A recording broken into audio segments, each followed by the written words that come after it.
Prophet ﷺ, he says that the sign of a hypocrite is that he will find satisfaction with his stomach and with his, meaning with committing adultery. That person, he will not find satisfaction in any other thing, but he will find satisfaction in adultery. And then another hadith which is narrated in Kanzul Ummal, the Prophet ﷺ, he says, when a person will be present in the court of Allah Azza wa Jal, after shirk, meaning shirk that he associates anyone else than Allah, after shirk, he will not find a greater sin than adultery. So imagine what a great sin adultery is. After shirk, the Prophet ﷺ, he says that a person will not find another greater sin than adultery.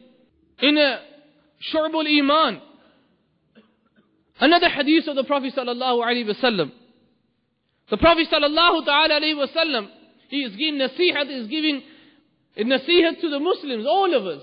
The Prophet ﷺ, he says, keep away from adultery, as it destroys the freshness of your body, and because of it, a person will fall into a long dependency.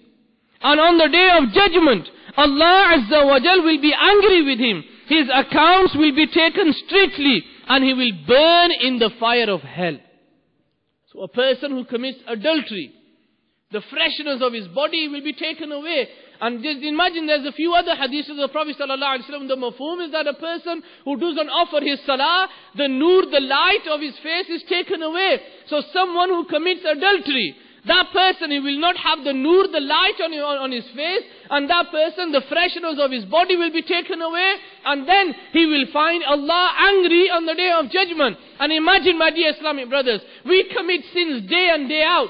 If Allah Ta'ala is angry on the day of judgment, and there is nothing we can present in the court of Allah to please Him, then how are we going to succeed in this world? How are we going to be successful in the grave? How are we going to be successful on the day of judgment? And someone who commits adultery, it is said that his accounts will be taken strictly, and he will be thrown into the fire of hell.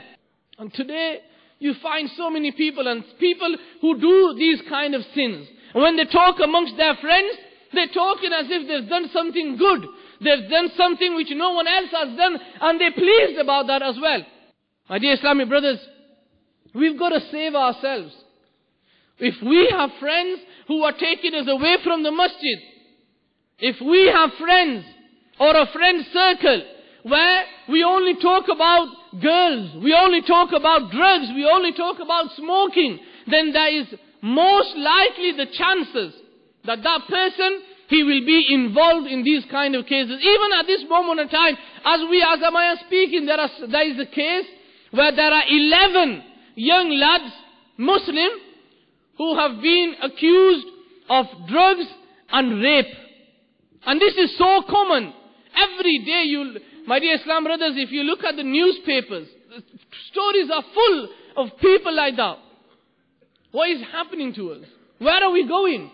Which way are we, who are we following today?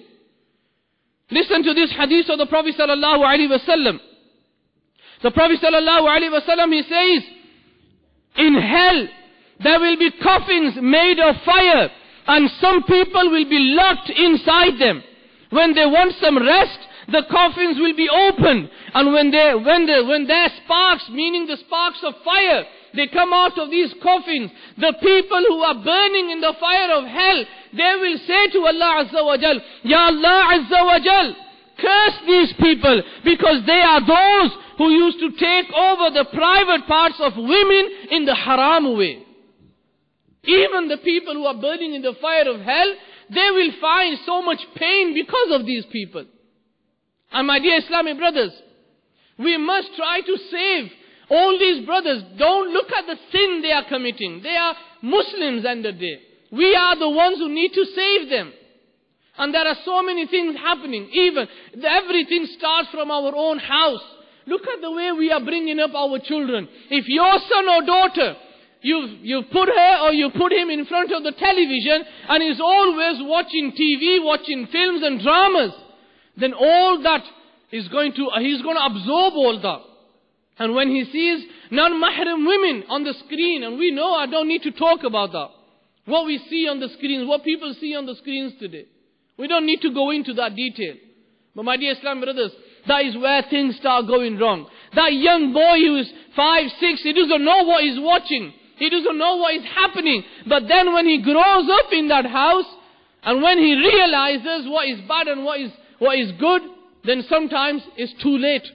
Sometimes it's too late. One of the Islamic brothers approached us and he says, I want ta'weez. My son has run away from home and I've heard that he is hanging around with girls and he's taking drugs. What can you do? What kind of a ta'weez do we give to that person? And then, if you look at it, the base of that is because it's the parents' fault. Because they were the ones, they never used to send him to the masjid because we hardly have time to come to the masjid. When does the father come to the masjid to read his namaz, his salah with the jamaat? He doesn't have time. So how do we expect our children to follow us? How do you expect that your son, he comes to the masjid and reads namaz with the jamaat when you don't even do that as well? We are busy working. And then you ask people, why do you work for so much? Who do you work for? And then an easy answer, I'm doing it for my kids. Well, if you're doing it for your kids, you aren't even giving any time for your kids. Your kids are growing up with that fatherly figure around them. And because of that, it's because, my dear Islamic brothers, because of our own. We've got to admit to our faults. These young lads, how do someone become an adulterer? How do someone become a drug addict? Everything starts at home. If you are not giving that time to your children, you are working day and night from one job to another job. You are not giving that precious time to your son or your daughter. They're going to go somewhere else and find friends. There was a Buzurg rahmatullahi ta'ala alayhi, and he says that your son's best friend should be yourself. The father is the best friend of his son, and the mother is the best friend of her daughter. Is that the way how we are living today? Are you your son's best friend? Does your son, when anything goes wrong or when he needs help, does he come to you or does he go to his friends? If he goes to his friends, then my dear Islamic brothers, there's going to be problems. One of the Islamic brothers, very, very bright. He was doing hifaz and he was doing 2 paras every month. That is how bright he was. And he passed with 5 GCSEs. He had a bright future. But because of the lack of concentration at home and because of the parenting at home, because they weren't, basically, I'm going to say, my dear Islam, the parents were they weren't even bothered. Let him do whatever he wants. Yeah, that son, he was so bright at school, he was doing hifaz 2 pare every month. And how many hafiz, how many children do you see doing 2 pare every month? He had such a bright future. But because he mixed in with the wrong crowd, today he is a drug dealer. He's lost all that future, is gone. Who is to blame for that? It's part of that blame, or more of the blame lies on the parents, because they did not give time to them. My dear Islamic brothers, this hadith of the Prophet sallallahu alaihi wasallam, look at the hikmah of Sayyidina Luqman Hakim radiyallahu ta'ala anhu. The nasihat he gives to his son. And how many times have we sat at home and given nasihats to our children? How many times have we said to our son, our children, that beta, go and read namaz in the masjid. Come on, let's go. When it is time for Fajr, you wake up, you wake your son, your daughter, you wake the whole family up and you make them read Fajr namaz. How much does that happen in our families today? If the father's not going to get up, no one's going to get up. And that is the case. We are losing this battle.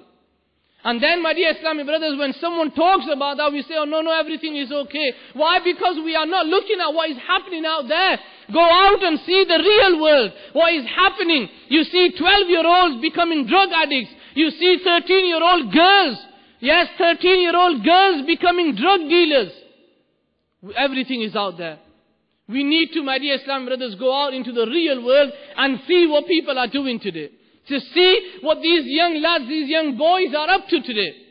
They need help, they need advice, they need that parental control which we are not giving them today. That Sayyidina Luqman Hakim radiallahu ta'ala anhu, he said to his son, my son, keep away from adultery because its beginning is fear, its ending is regret, and its consequences will be the fire of hell.